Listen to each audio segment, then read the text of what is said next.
মনে রাখবেন, দিন কায়েমের আন্দোলনে, খেলাফত প্রতিষ্ঠান আন্দোলনে সততা এবং ইনসাফ নিয়ে আমাদের মুরব্বীরা যেভাবে সামনে এগিয়ে চলছেন, আল্লামা মামুনুল হক হাফিজাহুল্লাহকে রক্তাক্ত করা হচ্ছে, ক্ষত বিক্ষত করা হচ্ছে, প্রশ্নমানে জর্জরিত করা হচ্ছে, তার অবদানকে অস্বীকার করা হচ্ছে, এমনকি আলেম সমাজ থেকে বিচ্ছিন্ন করার ষড়যন্ত্র চালানো হচ্ছে।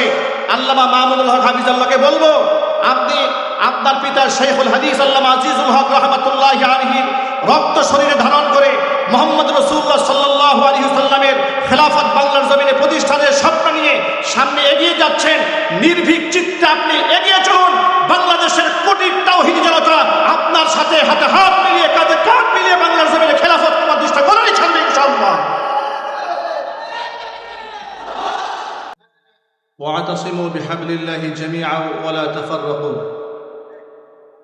বাংলাদেশ খেলাফত মজলিস কর্তৃক আয়োজিত গাজীপুর মহানগরের আজকের এই নাগরিক সমাবেশে উপস্থিত, আজকের এই প্রোগ্রামের সিরিতাজ মধ্যমণি, আমাদের সকলের হৃদয়ের মধ্যে যিনি গভীর স্থান করে আছেন,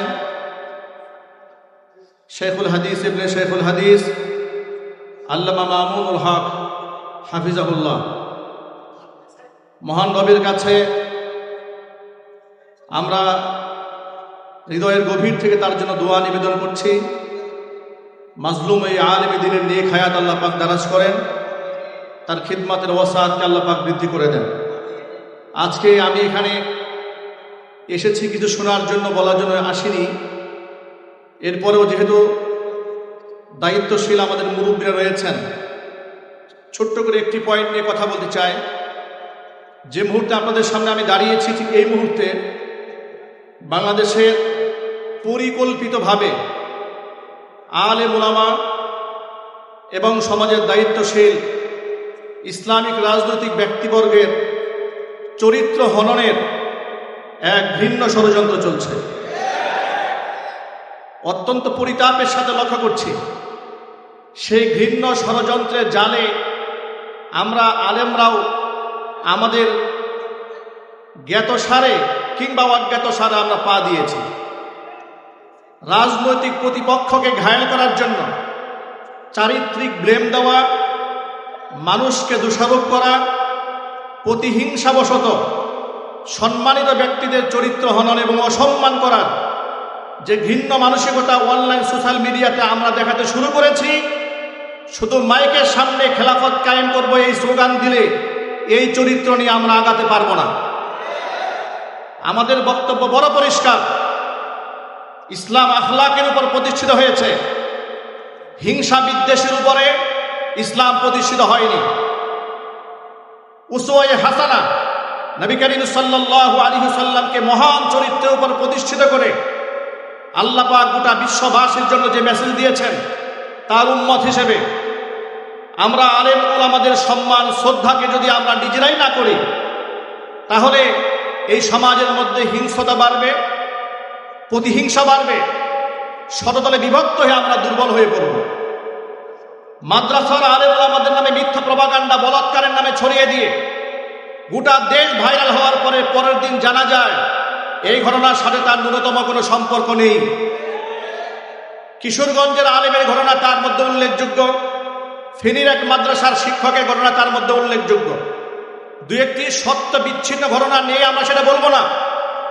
আমরা স্পষ্ট ভাষায় বলেছি, বলাৎকারের ঘটনার সাথে জড়িত তিনি আলেম হন, পীর হন, মসজিদের ইমাম হন, কিংবা প্রফেসর হন, আইনজীবী হোক, ব্যারিস্টার হন, রাজনীতিবিদ হন, যে হন না কেন, তার সর্বোচ্চ শাস্তি আমরা মৃত্যুদণ্ড দেখতে চাই। কিন্তু ধুলা পানিতে মাছ শিকার করতে দেওয়া যাবে না। ষড়যন্ত্র করে নিরীহ আলেম ওলামাদের নামে বলাৎকারের অভিযোগ তোলা হবে। আর দ্বীনের স্বপ্ন যারা লালন করেন, ইসলামপন্থীদেরকে ঘায়েল করার জন্য চরিত্র হনন করে মিডিয়া ট্রায়াল দিয়ে মানুষের সামনে তাদেরকে তুচ্ছ তাচ্ছিল্য করা হবে।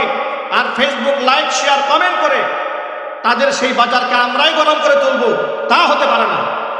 আমরা হকের রজ্জুকে শক্তিশালীভাবে আমরা ধরে রাখতে চাই।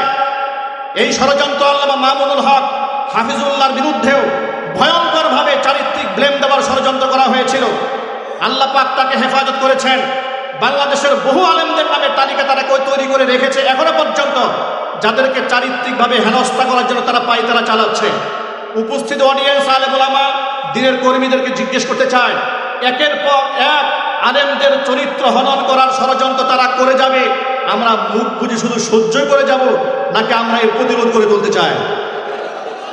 মনে রাখবেন, দ্বীন কায়েমের আন্দোলনে, খেলাফত প্রতিষ্ঠান আন্দোলনে সততা এবং ইনসাফ নিয়ে আমাদের মুরব্বীরা যেভাবে সামনে এগিয়ে চলছেন, আল্লামা মামুনুল হক হাফিজাহুল্লাহকে রক্তাক্ত করা হচ্ছে, ক্ষত বিক্ষত করা হচ্ছে, প্রশ্নমানে জর্জরিত করা হচ্ছে, তার অবদানকে অস্বীকার করা হচ্ছে, এমনকি আলেম সমাজ থেকে বিচ্ছিন্ন করার ষড়যন্ত্র চালানো হচ্ছে।